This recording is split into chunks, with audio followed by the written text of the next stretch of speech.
Hey, what's up guys? Hope you guys have an awesome week so far. It's a brand new month, and sorry for doing this video a little bit late, but I'm going to be talking about the 3 announcements that Steam announced last week. Now, the first one was about the Steam operating system. Now, the Steam operating system isn't just going to be a brand new operating system specifically made for specific devices or anything like that. It's actually going to be built around an operating system known as Linux. Now, if you don't know what Linux is, it's actually an operating system that's 100% free. You don't have to buy or pay for it or anything like that. And it's open source, so you could easily make applications and software and other things for it without having to go through special procedures or licensing or any special problems or having to actually spend any money as far as that kind of stuff goes. So it's much easier to be able to actually write applications and stuff like that for it. And believe it or not, there's actually a couple of things that you probably have seen Linux being used in. Number one, if you have an Android smartphone, it's a Linux-based operating system. Now, some people don't believe that, but it actually is true. Android operating system is a Linux-based operating system. It really is. And the second thing is that if you ever watched a movie and you looked on the screen and everything and how their user interface looks and how in some ways their computers may look more futuristic as far as that goes, and it's like, wow, that looks so cool and everything. They are usually Linux-based because number one, it's free, and two, you could hack it, you can mod it, you could change it to whatever your heart's content wants, whether it's for your workspace, your user interface, your style, just about anything really. And because, well, they don't have to worry about anything, and it's really, really reliable. It's also been known as a really great operating system for running servers on, because other operating systems tend to eat memory over time, virtual memory and hard drive space and stuff like that. So eventually it'll run out of space and it will crash or something. And with Linux, it doesn't do that. It only uses a set amount and nothing more, and you could leave it running for days, weeks, even months sometimes with no problem, and it'll work just as it did before you left. So that's really great. Now, there's actually a lot of really good reasons as to why they're actually doing this. The first reason they're doing this is because of the fact that it's free. It also means that if a developer wants to make their own version of it, they could change it, and this way it'll save them money.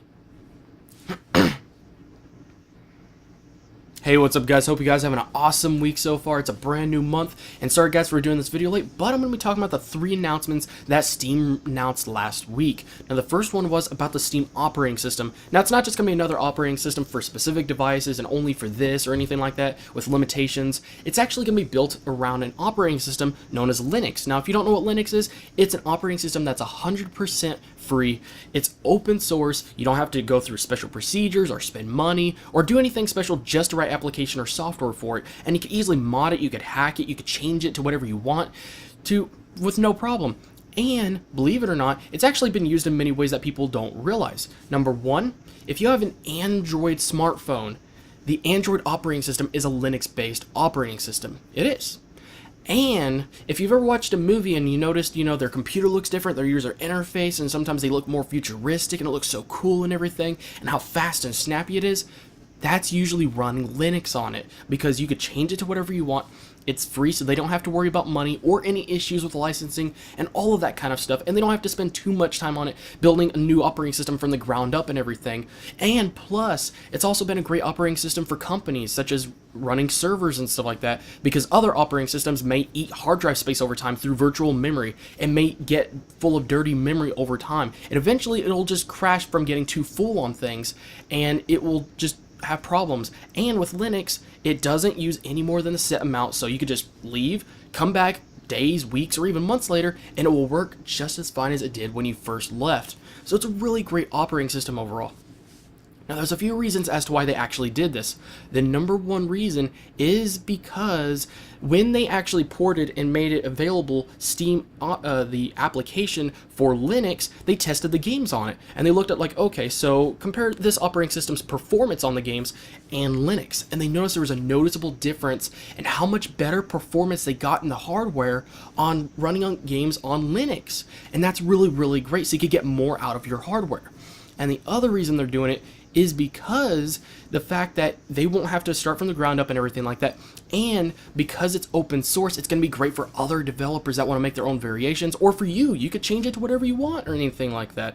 And it's just a really reliable operating system, and it doesn't take up too much resources or anything like that, and it's going to be really, really a great option. And one of the reasons they're also doing this is because they've noticed that there's not very many developers actually developing games for Linux. Believe it or not, percentage-wise, actually indie developers make games for Linux more than AAA developers. And now, believe it or not, they actually came out and said that, yeah, we got a bunch of AAA developers, help or getting ready to go ahead and start making games for Linux and everything like that. So they got a bunch of people ready to go ahead and do that, and that's really great because we're going to be seeing more games ported for Linux, and that's great for Linux users, and it's great for, well, the future in general. And right now, as it stands, there's hundreds of games available for Linux, but not in the thousands or anything like that. So at least we're going to be seeing things get just better and better, and plus it just makes more sense for those people that have Linux and have the Steam application installed, and if they want to get more out of their hardware. And because it has to do with the second thing. Second thing they announced had to do with Steam machines. Now, we all know it's the Steam box, and there's going to be many different manufacturers all making their own different versions of it. And what's going to be cool is because the operating system is free, they don't have to pay money. Because think of it this way, if you try to build a desktop or a laptop, you have to pay a license fee to Microsoft to use their operating system, which can be a noticeable amount of money. And for us consumers, we have to pay 100% price, and it's a lot of money. It really is. And this way, they'll be able to make the Steam box for cheaper. They won't have to spend as much time as they possibly could, and it'll be pretty easy to port games, over and everything like that. And because it's cheaper, that will give them what they need, and they'll be able to get more out of the hardware. So they might be able to cheap out and be able to lower the price and give you the same performance that you would have on another operating system, or they could give you more performance for your money, which is really, really great. So there's many different ways this can go, and with the different variations of the operating system manufacturers are probably going to do, they're going to make changes to make it look cooler to fit some stuff that they might have on there, and there's going to be different hardware variations, so you can find ones at different price ranges and all that kind of stuff. And again, there are going to be some benefits to the way they're doing things that's going to make it more, I guess you could say, more affordable and beneficial and everything like that. And in case you're worried that, well, I don't want to wait for all those games to be ported over or start working on Linux, I want to play games now, they actually do got an option for that. They're going to be using the same kind of technology that NVIDIA is using for NVIDIA Shield, which will allow you to stream games from your, let's just say, desktop computer to the Steam box, or whatever they actually end up calling it and stuff like that. So it's going to be really cool like that, so you can actually stream it to it. As long as you have a 600 series or higher graphics card, you could do that with no problem, which is really, really great, and it's a very seamless experience. And this is really great because you'll be able to run any PC game that you could currently run on Windows that way. So they're doing whatever, it really seems like they're doing whatever they can to give you many ways to do things, because things are going to be moddable, changeable, more affordable, more reliable, get more performance for your money's worth, and that's really great. So they'll be able to stretch the performance and everything like that and see it last longer. And plus the Steam machines will be, upgradable, which is really cool and everything like that. And the third thing they announced was the controller. Now, when it comes to the controller, it's one of those things that's very debatable, and a lot of people are really, really iffy about because it looks so different. There's a lot of things that are very different about it. One thing is that it looks like it's backwards by the way you hold it, and the other thing is that it doesn't have a D-pad, and it doesn't have joysticks, actually, and the position that the way the buttons are and everything like that. Now, as far as the D-pad goes, that kind of does suck, but at the same time, not too many games actually did use arrow keys or D-pad or anything like that as far as on PC goes. But they did a couple things actually pretty smart that will help in the long term and for reliability. Number one, because they're not using joysticks, they don't have to worry about reliability issues, because even though there's a lot of PC or controllers available on PC, they don't all work on all games. Some companies actually make it to where they lock out and being like, okay, you can only use a keyboard and mouse, no other device, and they kind of lock it out, so then if you have a really cool, controller or anything like that, you might not be able to actually use it, and that really, really does suck. But this controller will actually be detected as a mouse and a keyboard. So it'll work 100% the same way that a regular mouse and keyboard works, which is really, really great. And instead of using joysticks, it's going to be using thumb pads. Now, it's going to be the same time technology in your mouse pad, so if you have a laptop and you're using the mouse pad to move around, that's cool. But the reason they're doing this is so then they don't have to worry about compatibility, because it's going to work just like every other mouse. And from what I've heard from at least one person, it's been really, really seamless. It's been very accurate and very responsive, and it's worked really well. So if they could do a great job on that, which I'm sure some people are very iffy about it and still want joysticks, but if they could do a good enough job on it, and there probably will be a learning curve, it will still be a good experience, and that will get rid of the compatibility issues. And even though there's not a D-pad, what they do have is that they do have a touchscreen in the middle. Now, this will actually be fully hackable, changeable. The hardware actually in the controller will be moddable to whatever you want, or if you're a manufacturer and you want to, make your own variation of it.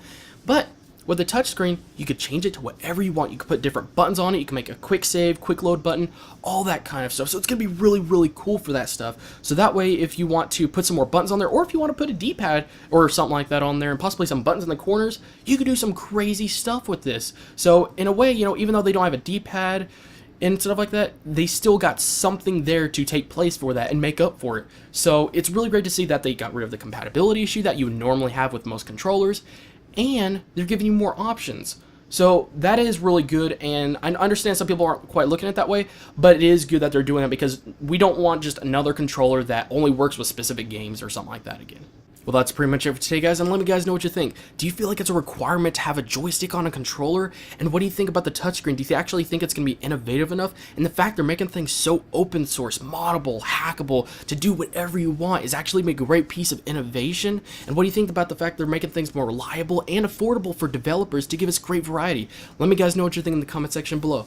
But that's pretty much it for today, guys, and I'll see you guys in the next video.